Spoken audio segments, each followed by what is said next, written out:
Assalamualaikum warahmatullahi wabarakatuh dan salam sejahtera. Seperti biasa, saya nak minta tuan-tuan untuk subscribe channel youtube.amran untuk saya berkongsi pandangan, pendapat tentang realiti politik di negara kita pada hari ini. Kali ini, saya nak ulas mengenai pertemuan di antara Datuk Seri Anwar Ibrahim dengan Tan Sri Muhyiddin Yassin. Sebelum tu, saya nak imbas sedikit mengenai Tan Sri pernah menghantar surat kepada Tun M untuk diminta mengadakan pertemuan. Tetapi Tun M memberi syarat yang mustahil untuk Tan Sri tunaikan. Tun M kata kalau nak jumpa dengan beliau, kena buang UMNO dulu. Mana mungkin Tan Sri mampu untuk membuang UMNO kerana UMNO adalah sebahagian daripada kerajaan pada hari ini dan oleh itu pertemuan itu tidak berlaku. Dan kita juga tahu bahawa hari ini di dalam Bersatu, Tan Sri menghadapi cabaran yang cukup besar.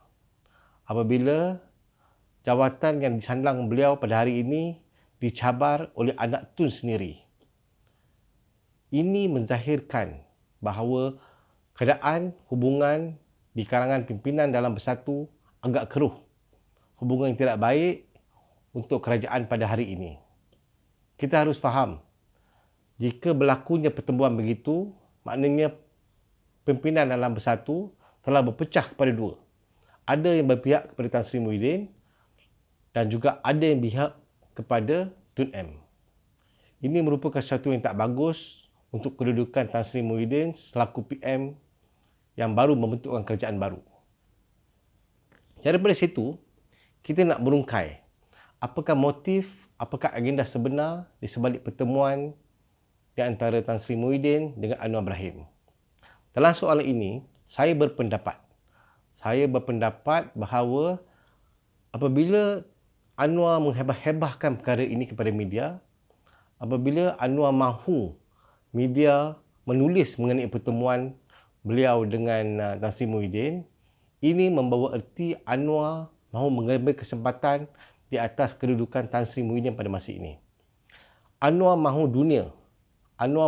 Tun M tahu bahawa hari ini beliau tidak lagi bersama dengan Tun M, malah hari ini beliau berpihak kepada Tan Sri Muhyiddin Yassin. Ini menunjukkan bahawa Anwar mengambil kesempatan untuk mungkin membalas dendam kepada Tun M di atas ketidakupayaan Kerajaan Pakatan Harapan untuk menunaikan janji untuk menjadikan beliau sebagai PM ke-8. Tapi tak apa, itu semua strategi. Itu semua adalah perancangan, strategi, gerak kerja yang akan dilakukan oleh mana-mana pemimpin untuk menjayakan agenda politik mereka. Tetapi apa yang lebih merisaukan saya adalah kesan daripada pertemuan itu sendiri. Pertemuan itu memungkinkan apakah PKR akan menyertai Kerajaan Perikatan Nasional.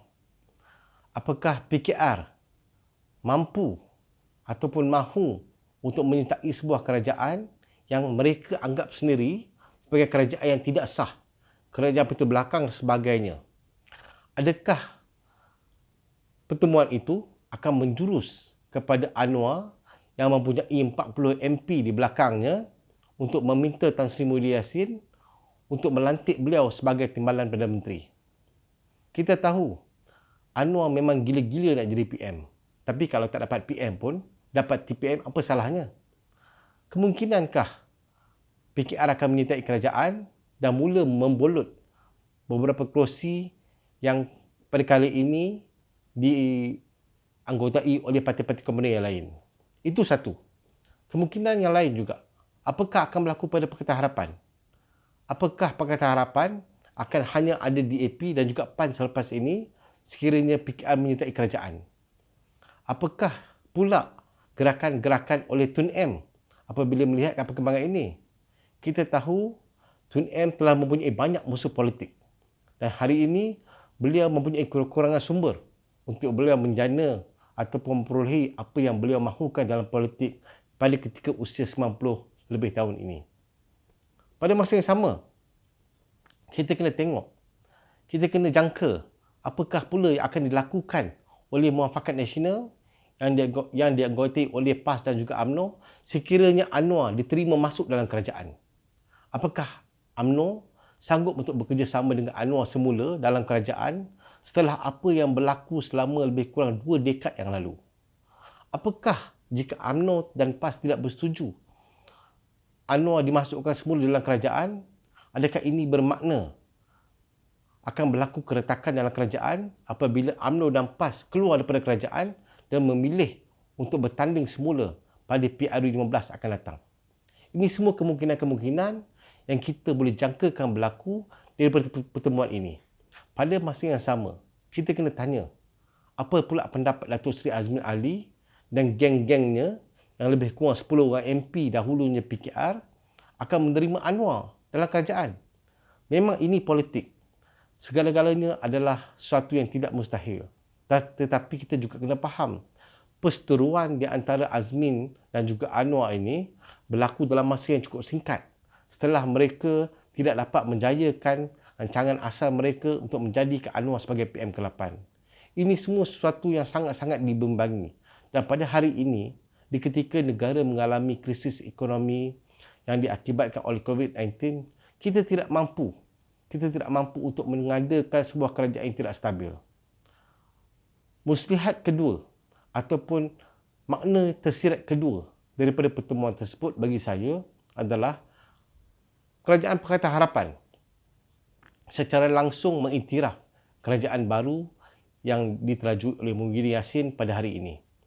Kita tahu sebelum ini Kerajaan Pakatan Harapan mencerca, mengkecam, mengeji berbagai-bagai nama Kerajaan Perikatan Nasional ini.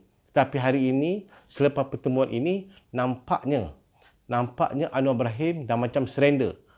Anwar Ibrahim dah angkat bendera putih untuk bagi tahu mungkin beliau dah sedar bahawa pada PRU15 akan datang, Pakatan Harapan tidak mampu untuk menang sebagai kerajaan lagi. Kerana pada ketika negara berdepan dengan apa-apa jua krisis, pengundi selalunya memilih sebuah kerajaan yang sedia ada untuk menjamin kestabilan dalam menguruskan ekonomi negara ke arah yang lebih baik.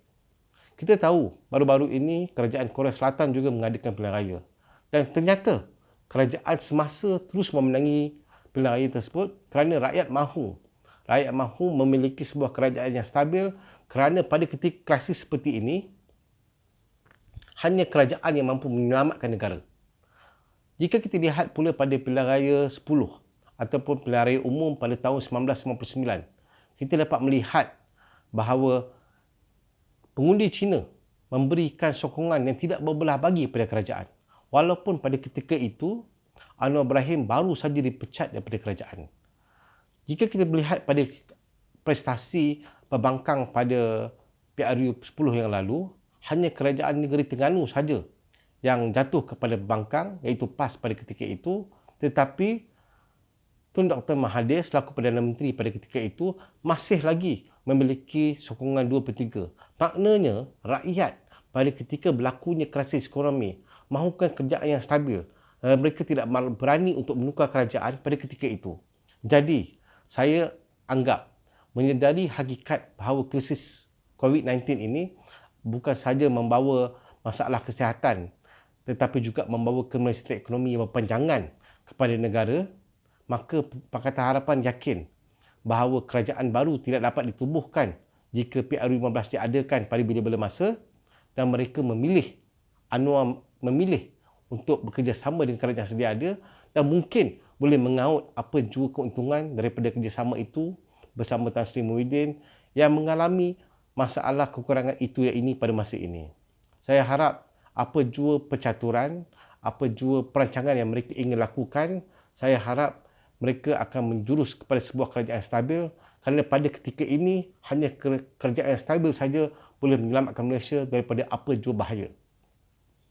Pada masa yang sama, saya ingin mengulas mengenai satu tindakan oleh menteri daripada MIC baru-baru ini yang melantik seorang tokoh perniagaan untuk menjadi pengurusi HRDF.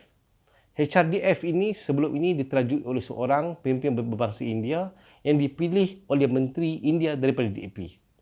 Akibat pada itu, DAP mencerca mengkecam, mengkeji tindakan Menteri MIC itu kerana tidak melantik orang daripada bangsa mereka itu sendiri. Come on lah, ini kan negara Malaysia. Dan saya puji tindakan Menteri MIC ini melantik seorang daripada berbangsa Melayu dan Islam untuk menerjui sebuah agensi di bawah kementeriannya kerana beliau membuktikan bahawa di dalam Perkataan Nasional, walaupun didominasi oleh pemimpin-pemimpin Melayu Islam, tetapi mereka ini bersifat Malaysia, berbangsa Malaysia dan tidak hanya mahu kaum menerjui mana-mana agensi. Justru itu saya memuji tindakan Menteri MIC ini dan saya salut di atas pelantikan ketua baru HRDF ini yang saya pasti akan membawa kebaikan kepada semua kaum di Malaysia.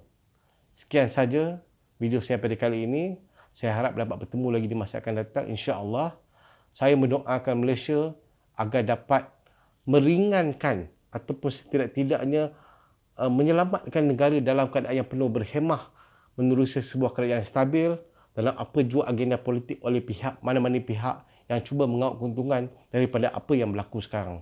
InsyaAllah kita akan bertemu lagi dalam video akan datang. Sekian, Assalamualaikum warahmatullahi wabarakatuh dan terima kasih.